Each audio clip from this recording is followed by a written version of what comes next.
58차 상무위원회 모두 발언 시작하겠습니다.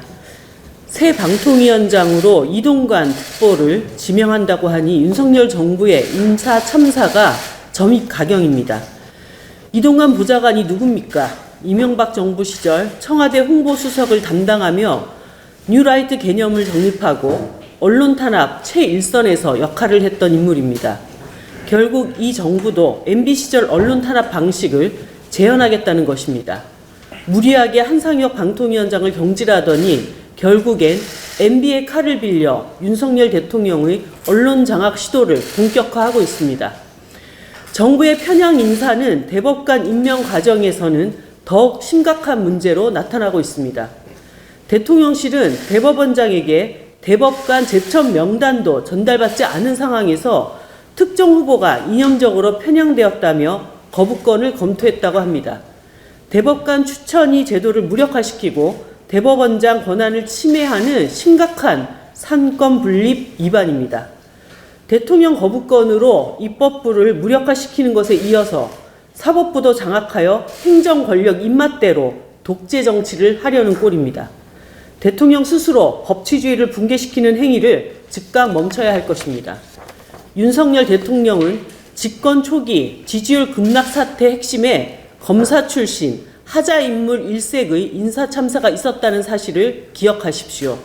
지금이라도 삼권 분립을 무시한 대법관 후보 거부권 검토 발언에 대해 사과하고 방송 독립성과 중립성에 위해한 이동관 방통위원장 선임 의사를 철회해야 합니다.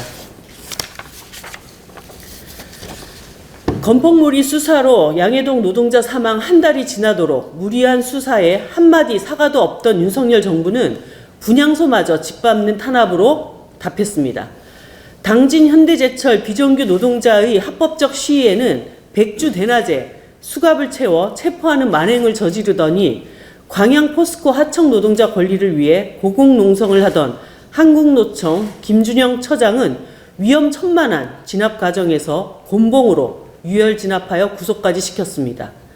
노동자들의 평화 집회에 체류액을 동원하고 12구 이태원 참사에는 코빼기도 보이지 않던 경찰 기동대가 대거 투입되고 있습니다. 도대체 이게 무슨 상황입니까? 집권 이후 윤석열 정부는 노동자들과 단 한 번도 대화하려 들지 않았습니다. 노동계약, 노조 압수수색과 건폭몰이만 일삼으며 온갖 폭력수단을 동원해서 노동자들에게 굴복하라고 으름장만 놓고 있습니다. 한마디로 지금 정부는 노동자들을 향해 전쟁을 하자는 것입니다. 이런 상황이 지속된다면 어떤 불상사가 이어질지 걱정이 태산입니다. 게다가 노동 탄압을 시작으로 국민 기본권인 집회 결사의 자유에 손발을 묶고 정권 비판에 재갈을 물리는 탄압이 가속화되고 있습니다. 더 이상 이대로 굴복할 수 없다고 양대 노총 모두가 윤석열 정권 심판을 걸고 거리로 나섰습니다. 산업 평화를 해치고 극한 대결로 우리 사회 갈등을 고조시키는 책임은 윤석열 정부에 있습니다.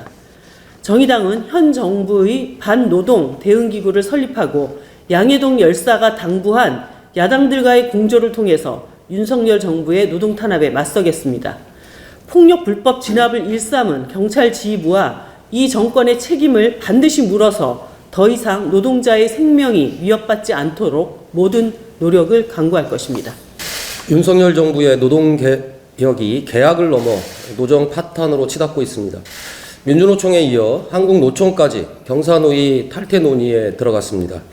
양대 노총이 대정부 투쟁을 예고한 이상 남은 수순은 전면적인 물리적 충돌밖에 없습니다. 사실상 정치적 내전입니다. 정의당은 윤석열 정부의 반헌법적 반노동 폭정을 강력히 규탄합니다. 윤석열 대통령의 노동조합 불법 엄단 지시는 곧 군사독재의 유물인 백골단 부활 지시였습니다. 경찰은 고삐 풀린 망아지 마냥 강압 조작 수사로 양해동 지대장을 죽음으로 몰고 체포 전담조까지 투입해 김준영 사무처장 머리를 곤봉으로 내리쳤습니다. 백골단의 부활은 윤석열 대통령의 지원 사격과 특진을 내건 윤익은 경찰청장의 정교한 세트플레이 그 자체였습니다. 정의당은 작금의 반헌법적 반노동 폭정을 묵과할 수 없습니다. 당의 노동탄압 대책기구를 중심으로 원내 차원의 강력한 대응에 돌입하겠습니다. 이에 더해 야4당 공동대응기구 구성을 더불어민주당, 기본소득당, 진보당에 제안합니다. 오늘 안에라도 회동을 통해 즉각 대응에 나서야 할 것입니다. 정의당은 먼저 이번 6월 임시국회를 반노동 폭정에 대한 심판 국회로 규정하고 정치적 책임을 묻는 데 총력을 다하겠습니다.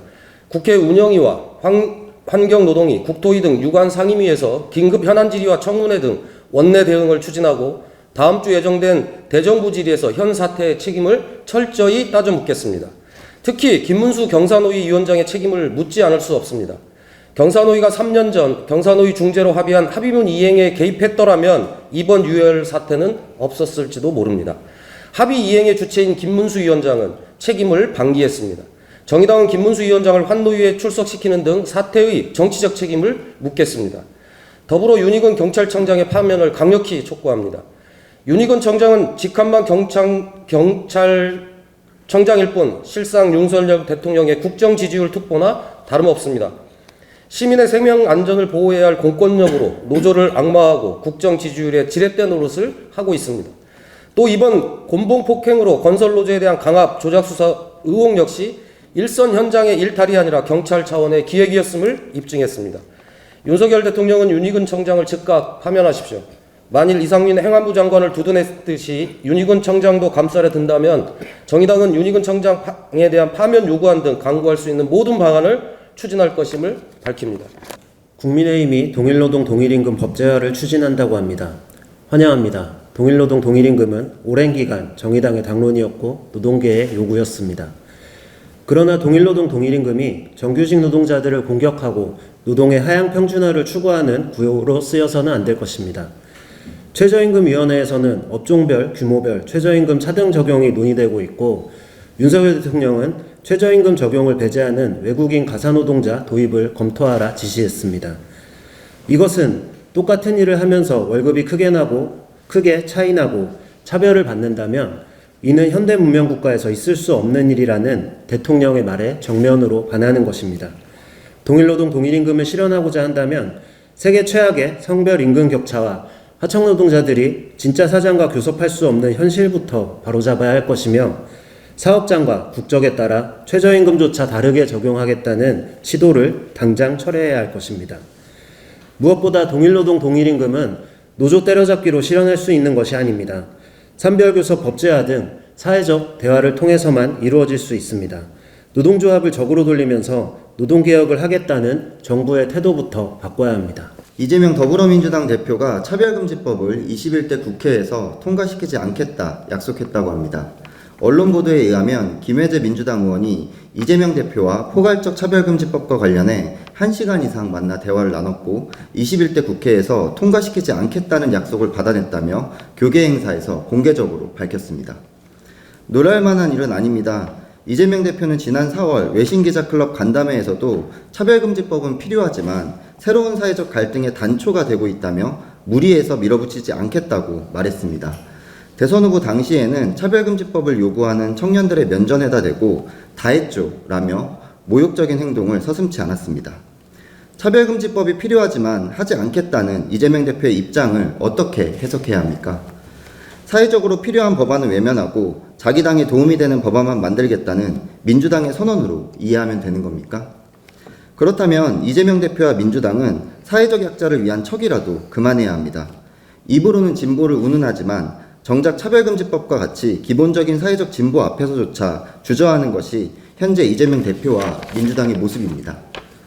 윤석열 심판만 외친다고 진보인 것은 아닙니다. 차별금지법을 거부한다면 진보를 자임할 자격이 없습니다. 민주당은 차별금지법 추진을 포기했지만 정의당은 차별 없는 세상을 향한 대중들의 염원과 끝까지 함께할 것입니다. 정의당은 최근 동성결혼 법제화를 포함한 가족구성권 3법을 발의하고 추진하고 있습니다. 21대 국회에서 차별금지법을 통과시키기 위한 노력 역시 멈추지 않겠습니다. 오늘은 세계 환경의 날입니다. 이날은 1972년 6월 5일에 스웨덴 스톡홀름에서 열린 유엔 총회에서 제정되어 올해로 51회가 되었습니다. 하지만 그 50년 동안 세계가 환경적인 측면에서 진보했다고 이야기는 매우 어렵습니다. 탄소 배출은 급증하여 기후위기가 더 이상 미래의 일이 아니라 현재 전 세계의 실질적 위험으로 나타나고 있으며 환경 문제로 인한 불평등은 더욱 극대화되었습니다. 환경 문제의 예방을 위한 사전주의 원칙, 사전 예방의 원칙은 여전히 당장의 경제적 이익보다 뒤로 밀려나 지켜지지 않고 있습니다. 육상에서 제대로 처리할 수 없는 핵 오염수를 바다에 버리려는 일본의 모습은 대표적인 사례 중 하나입니다. 우리가 그동안 실패로부터 얻은 교훈을 지금부터라도 실천으로 옮기지 않는다면 60번째 환경의 날은 기념조차 하기 어려울 수 있습니다. 정의당은 공식적으로 불평등, 기후위기, 차별에 맞서 싸우겠다는 선언을 한 바 있습니다. 또한 7기 지도부에 들어서는 생태 돌봄 국가로 가는 길을 만들겠다고 약속하기도 했습니다. 오늘 오후에는 전 미국 대선 후보였던 하위 호킨스, 전 산타모니카 시장, 마이크 파인스타인 등 미국 녹색당 활동가들과의 간담회를 가집니다. 이 자리에서 우리는 한국과 미국의 녹색 동맹을 강화하기 위해 필요한 내용들을 논의할 계획입니다. 또한 이번 주 목요일부터 인천 송도에서 열리는 세계 녹색당 대회에 축하의 인사를 남깁니다. 한국으로 모이는 세계의 녹색 정치인들에게 환영과 연대 인사를 남깁니다. 또한 정의당은 무책임한 대한민국의 기후위기 대응 정책을 멈추고 기후위기와 불평등 넘어 기후정의의 길을 만들기 위해 녹색당 등 진보정당들이 협동하는 시대를 만들어갈 것을 약속합니다.